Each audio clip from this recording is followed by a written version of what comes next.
Baik ibu-ibu, tadi kita sudah mempelajari semua ya Bu ya, yaitu apa namanya penelantaran, contoh dan akibat dari penelantaran itu ya Bu ya.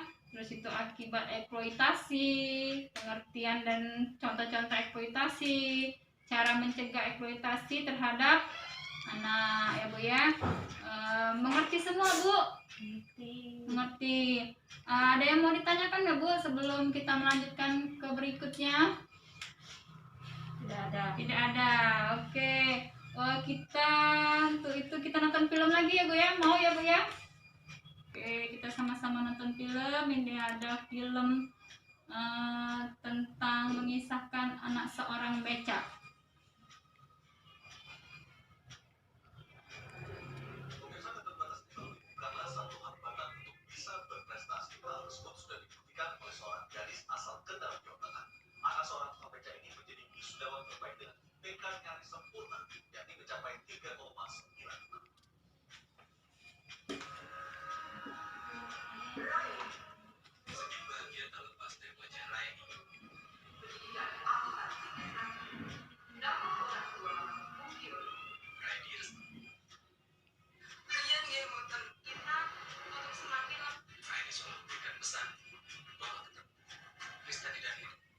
Oke, sudah ditonton tadi Ibu filmnya Bu ya.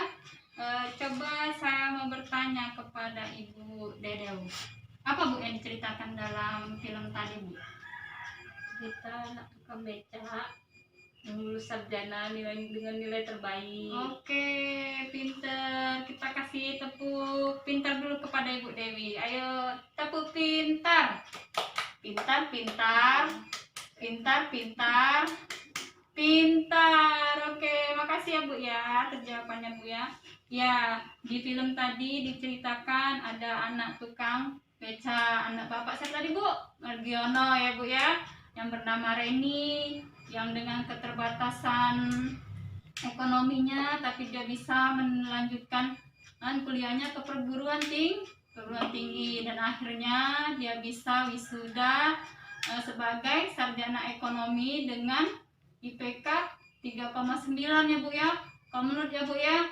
Oke, itu berarti Bu dengan melihat film dari si Reni tadi berarti membuktikan bahwa dengan keterbatasan ekonomi itu tidak menutup kemungkinan kita bisa melanjutkan sekolah anak kita sampai ke perguruan tinggi. Tadi kan ada kan Bu ya di pesan dari si Reni tadi kan Bu ya, dia berpesan bahwa keterbatasan ekonomi itu bukan penghalang tetapi justru itu menjadi penyemangat untuk kita membuktikan bahwa kita bisa.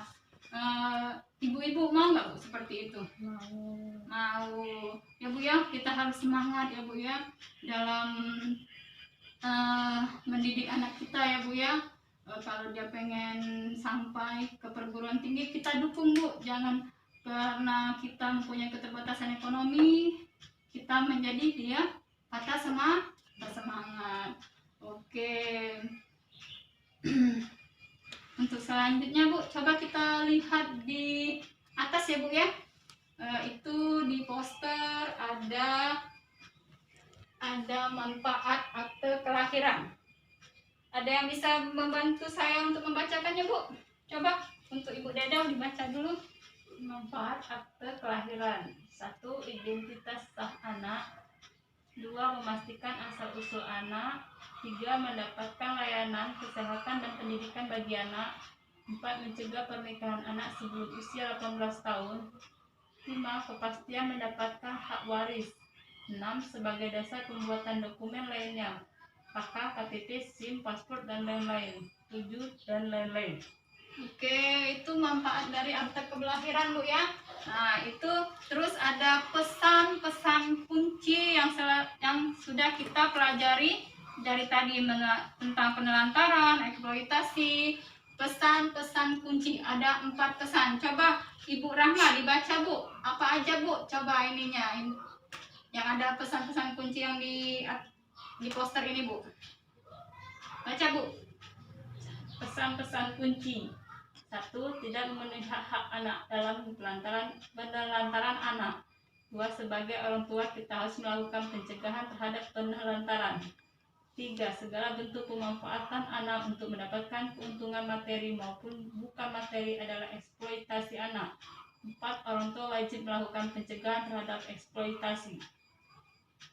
Udah Bu ya? Oh iya. Nah di sini Bu ya dijelaskan tadi bahwa untuk mencegah salah satu untuk mencegah anak untuk penelantaran itu kita suruh membuat akte kelahiran. Jangan sampai anak kita yang sudah besar mau sekolah itu tidak ada akte kelahiran ya Bu ya, supaya identitas sah anak diketahui Bu. Itu anak siapa, lahirnya di mana ya Bu ya. Memastikan asal usul anak ya Bu ya. Mendapatkan layanan kesehatan dan pendidikan bagi anak, mencegah pernikahan anak sebelum usia 18 tahun. Nah, ini Bu yang penting ya Bu ya. Nah, kepastian mendapatkan hak waris. Nah, sebagai dasar pembuatan dokumen lainnya seperti KK, KTP, SIM, paspor dan lain-lain. Ya Bu, ini manfaat dari akte kelahiran. Jadi jangan sampai anak kita tidak ada akte ya Bu ya. Dibuatkan Bu, walaupun dia baru lahir langsung kita buatkan Bu, itu karena sangat berguna untuk dia sekolah nanti Bu ya. Nah, supaya dia bisa mengetahui dari manfaat akte kelahiran ini ya Bu ya. Terus pesan-pesan kunci dari apa yang sudah kita pelajari tadi Bu. Tidak memenuhi hak-hak anak adalah penelantaran anak.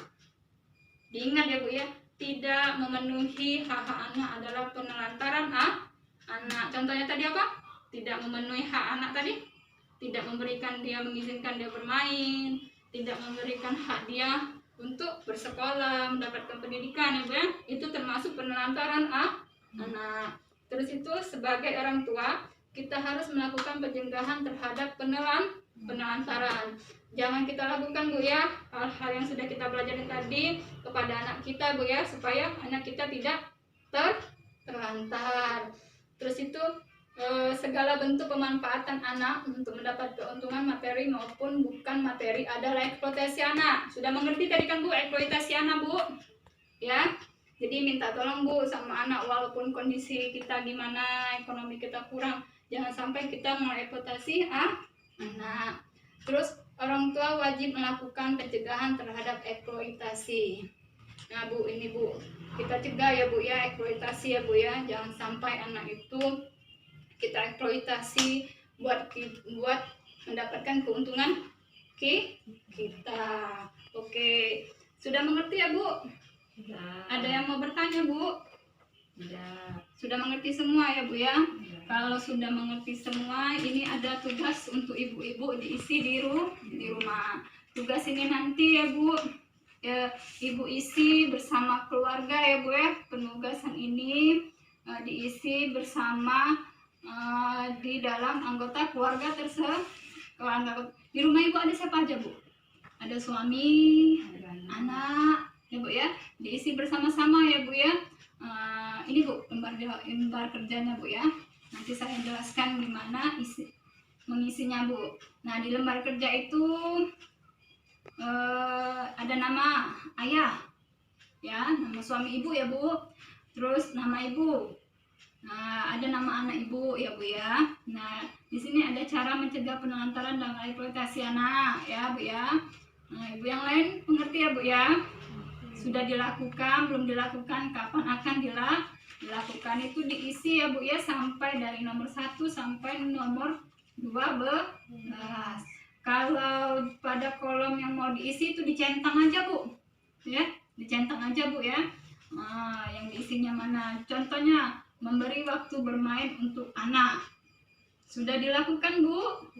Sudah dicentang ya Bu ya. Kalau belum dilakukan, dicentang juga. Kapan akan dilakukan, ya diisi juga ya Bu ya. Mengerti Bu? Pilih salah satu. Nah, yang kapan akan dilakukan itu, atau setiap hari, atau per minggu ya Bu ya. Dari nomor 1 sampai nomor 12, coba dibaca dulu sebentar ya Bu. Ada yang tidak dimengerti Bu? Mengerti semua apa Bu? Mengerti.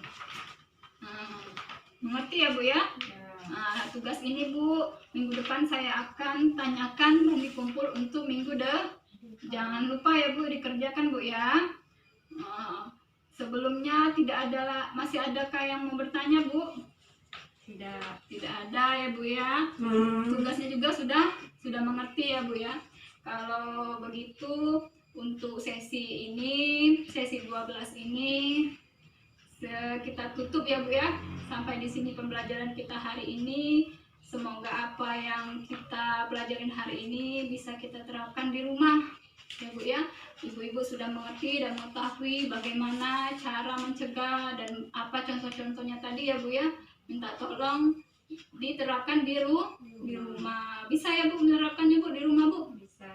Tolong ya, Bu ya, diterapkan di rumah ya, Bu ya. Untuk itu saya tutup. Untuk itu saya tutup ini aja, Bu. Sebelum kita tutup, kita tepuk keren dulu untuk Ibu semua yang ada di sini. Tepuk keren. Keren, keren. Keren, keren. Keren. Oke, tepuk tangan untuk kita semua. Dan saya akhiri dengan bila ada kata-kata salah, saya mohon maaf ya, Bu ya. Kepada Allah saya mohon ampun. Saya akhiri dengan wabillahi taufiq wal hidayah. Wassalamualaikum warahmatullahi wabarakatuh. Terima kasih.